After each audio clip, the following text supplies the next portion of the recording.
Hello, and thank you for tuning in today. I am super excited to have an opportunity to have a discussion with you today about something that honestly, I think we could all use and we could benefit from. Have you ever had a problem and you didn't really know the specific route you should take? What's the exact thing that I should do to handle this problem so that it doesn't continue to be a problem?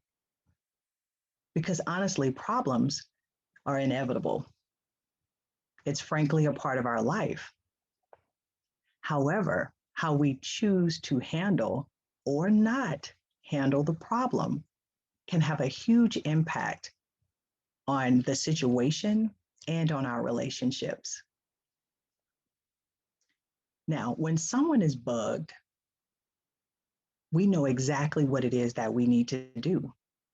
There's only one thing to do when someone is bugged and when they are having a problem, and that is to reflectively listen.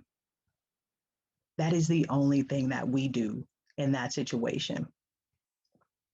And of course, as we are reflectively listening, we want to ensure that we are enveloping our listening with empathy. Now, when we are having a problem, which means we are bugged, what exactly is it that we should do? Well, I'm glad you asked, because there are 3 moves that we have when we're bugged by someone's behavior. Let's talk about those 3 moves. The first move that we have when we're bugged by someone's behavior is we can accept the behavior, which means that I can see that which originally upset me as something that I can now accept. Basically, you just sit in that and say, I'm okay with this. I'm going to accept this behavior. That's our first move. Our second move is we can adjust the circumstances. And that's where we change the situation by removing what originally upset me from the scene. We take that thing that is a problem for us and we completely remove it from the situation. That's move number 2, adjust the circumstances. Move number 3 is the move that we go and we ask for change. That's where we go and we face the person. Basically, we have a conversation with a person whose behavior is causing us a problem. The importance of that conversation, though, is we want to make sure that when we go to that person, that we're going to them with the specific facts and the specific feelings of what the problem is that's bugging us. And we want to ask that person for change. Now, that to many people could be a difficult thing, but it is absolutely an option that we have. Now, one of the things that I want to say is about the 3 options. The first 2 options where we accept the behavior and we adjust the circumstances are options that we have within our control. Those are 2 options that we get to choose which one works better for us based on the situation. However, the third option is where we ask for change. Is a situation where we have to go to the other person and let them know how their behavior is impacting us. And we have to ask them to change their behavior.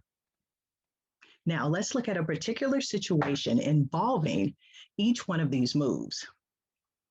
So, and this is a true situation that's happened to me in my past years.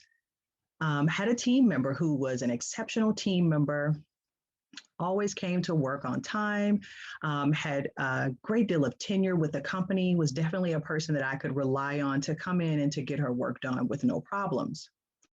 Well, for whatever reason, this particular week, she had shown up to work late 4 times, about 30 minutes past her normally scheduled work time, with no call or anything into me. So in this situation, I had to figure out what was the best thing for me to do to handle this in the proper manner.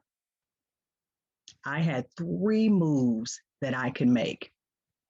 So the first move would be for me to to accept the behavior. Sorry, first move, I accept the behavior, which means in this situation that I would accept the fact that she's coming in late every day because I know she's still coming in. And when she comes in, she's going to do her work. That's me in that situation, choosing to accept her behavior of being tardy. My second option in this particular situation is one where I adjust the circumstances, which is where I remove that thing that is causing the problem from the scene. In this particular situation, that would look like me following, per the attendance policy, proper protocol as her supervisor, and documenting the times that she was tardy, following that procedure, eventually leading to her being dismissed from the organization. My third option would be to ask for change. That's where I would go to her and have a conversation with her about what's going on. Now, this was a real situation that happened to me. And even though I didn't know this particular 3 moves that I'm having a conversation with you about now, I chose move 3, which was to ask for change. And basically, what that would look like now is you would craft a confrontation message, which again includes specific facts and feelings, and you would go to that person and have a conversation. That confrontation message or conversation that I had with her went something like this. Said person, I won't say the name, I am frustrated because you have been late to work 4 times this week. This causes additional work for your team members and a delay in productivity as I had to take time to have this conversation. Now, although those were not my specific words, that was the gist of the conversation. She and I had a talk about why she was late. And having that conversation allowed me to learn what was going on with her. But in the same sense, it allowed her to really understand the impact that her being tardy was having on not just her, not just me as a supervisor, but as the team collectively. Needless to say, the conversation went well. We did honestly have a couple of bumps after that, but moving forward, we were all on the same page and she came to work on time and things kind of went back to their normal flow, which I was very, very grateful for. Now imagine that same situation, or maybe a situation that you've been in, that could be a very different outcome. What would it look like if someone was having a problem and they were being bugged, but they chose not to do one of the 3 moves, but to maybe vent to a coworker or vent to everyone except the person that they are having the problem with? Imagine how much more productive our work environments could be. Imagine how much more rich conversations and rich relationships we could have if we were to decide to do one of the 3 moves.